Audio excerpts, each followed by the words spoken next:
नमस्कार, स्वागत है आपका इंडिया न्यूज उत्तर प्रदेश के डिजिटल प्लेटफॉर्म पर और मैं हूं आपके साथ गुलिस्ता। बीजेपी ने विधान परिषद में मनोनयन के जरिए निकाय से लोकसभा चुनाव तक चुनावी फील्ड सजा ली है।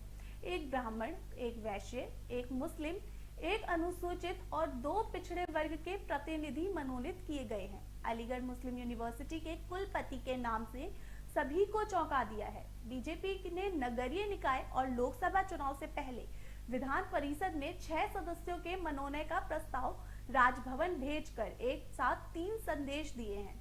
पहला, पार्टी को अपने परंपरागत आधार वोट बैंक का पूरा ख्याल है, जिससे मनोनयन के लिए 5 नाम दिए गए हैं। तो वहीं दूसरा, प्रधानमंत्री नरेंद्र मोदी के स्तर से मुस्लिम पसमानदा समाज को बीजेपी से जोड़ने की लगातार की जा रही बात सिर्फ जुबानी जमा खर्च नहीं है, बल्कि पार्टी इस समाज के प्रति गंभीर है। और वहीं तीसरा, सबका साथ सबका विकास, सबका विश्वास, सबका प्रयास की जो बात की जा रही है, वो पार्टी की योजनाओं और नीतियों के साथ साथ राजनीतिक भागीदारी भी इसे हर संभव स्थान देने की कोशिश है। बीजेपी ने विधान परिषद में मनोनयन के लिए भेजे गए 6 सदस्यों में एक ब्राह्मण, एक वैश्य, एक अनुसूचित जाति, 2 पिछड़े वर्ग के साथ एक मुस्लिम समाज से है। इसमें पार्टी ने नगर निकाय चुनाव में सर्वाधिक चर्चा में आए पिछड़े समाज को सर्वाधिक 2 स्थान दिया है। इसके बाद अगड़े समाज से ब्राह्मण के साथ दलित और अल्पसंख्यक वोट बैंक को साधने की कोशिश की गई है। पार्टी ने सामाजिक समीकरण पर ध्यान देते हुए उन जातियों को मौका दिया है जिनका विधान परिषद में पार्टी की ओर से अब तक या तो प्रतिनिधित्व नहीं था या उनका प्रतिनिधित्व बढ़ाने की जरूरत थी। मनोनयन के लिए भेजे जाने वाले नामों में सबसे ज्यादा चौंकाने वाला नाम अलीगढ़ मुस्लिम यूनिवर्सिटी के कुलपति प्रोफेसर तारिक मंसूर है। लोगों को उम्मीद नहीं थी कि पार्टी पसमानदा समाज के दानिश आजाद अंसारी को सरकार के मंत्री बनाने के बाद जल्द ही इस समाज को परिषद में मनोनयन के जरिए आगे बढ़ाने जैसे काम फिर से कदम उठाएगी। जानकार बताते हैं कि नगर निगमों में बीजेपी की स्थिति जरूर मजबूत है, लेकिन नगर पालिका और पंचायत जैसे छोटे शहरों में अभी भी सफलता ठीक से नहीं मिल पा रही है। पिछले चुनाव तक छोटे शहरों में समाजवादी पार्टी का दबदबा सामने आया था। बीजेपी तमाम सीटों बहुत कम अंतर से हार गई थी। शहरों में पसमानदा समाज कई जगह निर्णायक भूमिका अदा करता है। बीजेपी को उम्मीद है कि पार्टी की पसमानदा समाज को लगातार आगे बढ़ाने का संदेश जाने से मुस्लिमों का ये तबका साथ आ सकता है। निकाय चुनाव इसके लिए कसौटी बनने जा रहा है।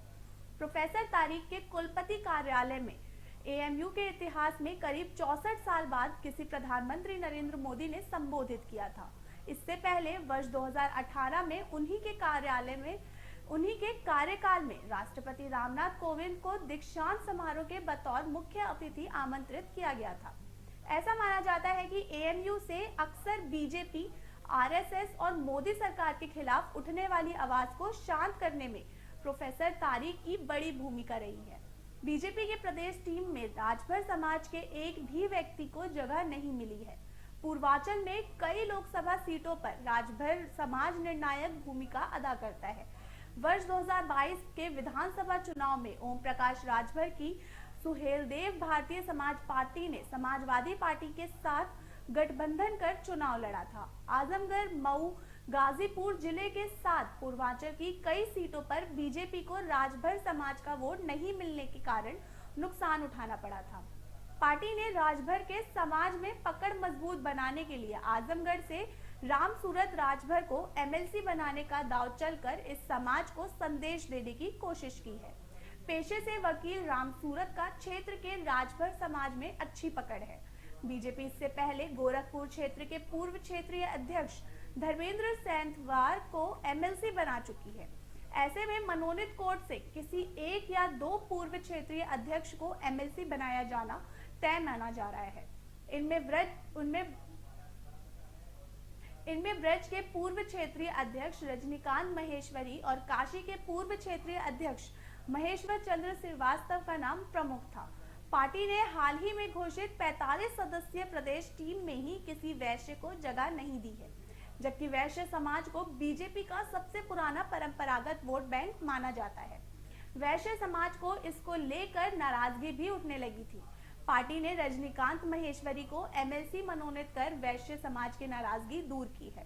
साथ ही परिषद में वैश्य समाज का प्रतिनिधित्व बढ़ाया है।